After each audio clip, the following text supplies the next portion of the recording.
ఈరోజు ఒక ఆనందం గురించి ఒక ఎపిసోడ్ చేద్దాం. ఆనందం అంటేనే ఆత్మస్థితి. జనరల్గా ఏంటి అంటే ఆత్మస్థితి ఏంటి, ఆనందం ఏంటి అని అందరూ అనుకుంటారు. మీరు ఆనందంగా ఉన్నారు అంటే అప్పుడు కంపల్సరీగా మీరు ఆత్మస్థితిలో ఉన్నట్టే. మీరు చూడండి, ఒక ఇల్లు కట్టుకోవాలి అనుకుంటారు. ఇల్లు కట్టుకోవాలి అనుకునే ఒక సంకల్పం ఏం చేస్తుందంటే మనసుని ఆత్మ నుంచి వేరే చేసి ఈ కోరిక అనేది వచ్చింది కదా, దానితో సెపరేట్ అయ్యి వెంటనే ఈ కోరిక ఫుల్ఫిల్ అవ్వనంత వరకు అశాంతిలో ఉంటుంది. ఈ శరీరం, మనస్సు ఇవన్నీ అశాంతిలో ఉంటుంది. ఎప్పుడైతే మీకు ఆ సంకల్పం నెరవేరిందో వెంటనే ఏమవుతుందంటే మీ మనస్సు ఇక అశాంతిలో ఉండాల్సిన అవసరం లేదు. అశాంతి నుంచి మళ్ళీ పూర్ణ శాంతితో ఆత్మతో ఐక్యం అవుతుంది. కాబట్టి అప్పుడు మీకు ఆనందం వస్తుంది. ఎప్పుడెప్పుడు మీరు ఆనందపడ్డారో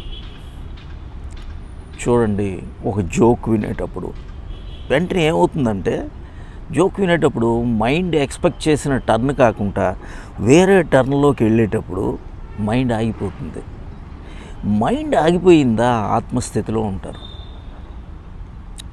గేమ్ ఆడుతున్నారు, ఏదైనా ఒక గేమ్ ఆడేటప్పుడు ఎంతో ఆనందంగా ఉంటుంది. ఎందుకని ఏంటి అంటే గేమ్ ఆడేటప్పుడు చిన్నపిల్లల్లా గెంతేటప్పుడు మనసు ఆగిపోతుంది.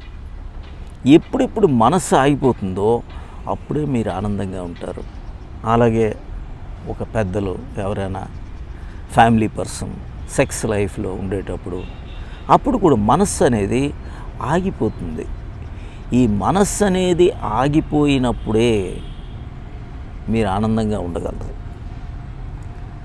ఆనందంగా ఉండేటప్పుడు మీరు ఆత్మస్థితిలో ఉంటారు. ఈ శరీరం, మనస్సు అనేవి ఉండవు.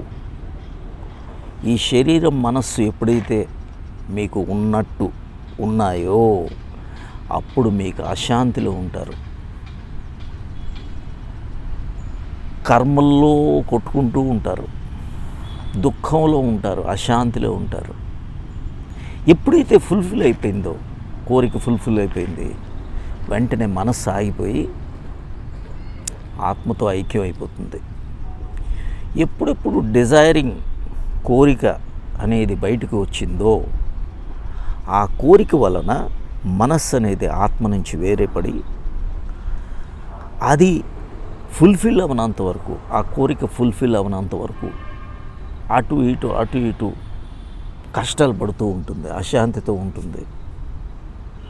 చూడండి, అందుకనే మీరు ఏ రోజు కోరిక ఫుల్ఫిల్ అయిందో ఆ రోజు చాలా థ్రిల్లింగ్గా, ఆనందంగా గెంతులేస్తారు.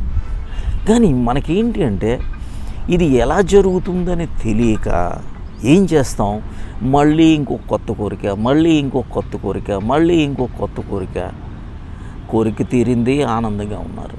కానీ కోరిక తీరగానే మళ్ళీ మీకు ఆత్మతో ఉండటం వలన ఆనందంగా ఉంది అని తెలియక మైండ్ ఫుల్ఫిల్ అవటం వలన ఆనందం వచ్చింది. కాబట్టి ఈ మనస్సుకి కొత్త కోరికలు ఇచ్చి, సంకల్పాలు ఇచ్చి అవి తీరినప్పుడు మాత్రమే ఆనందంగా ఉండి మళ్ళీ మళ్ళీ మళ్ళీ మళ్ళీ ఈ అశాంతిలోకి వెళ్ళిపోతూ ఉంటారు.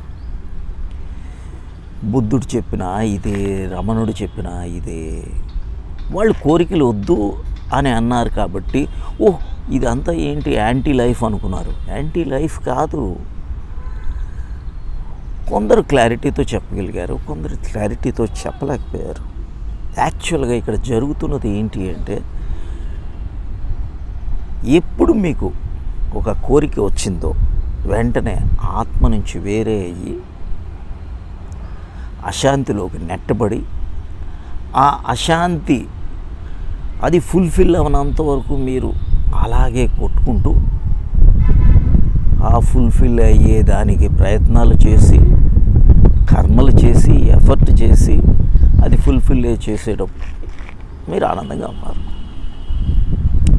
ఇంకా అన్నిటికన్నా బెస్ట్ టెక్నిక్ ఏంటి చెప్పండి?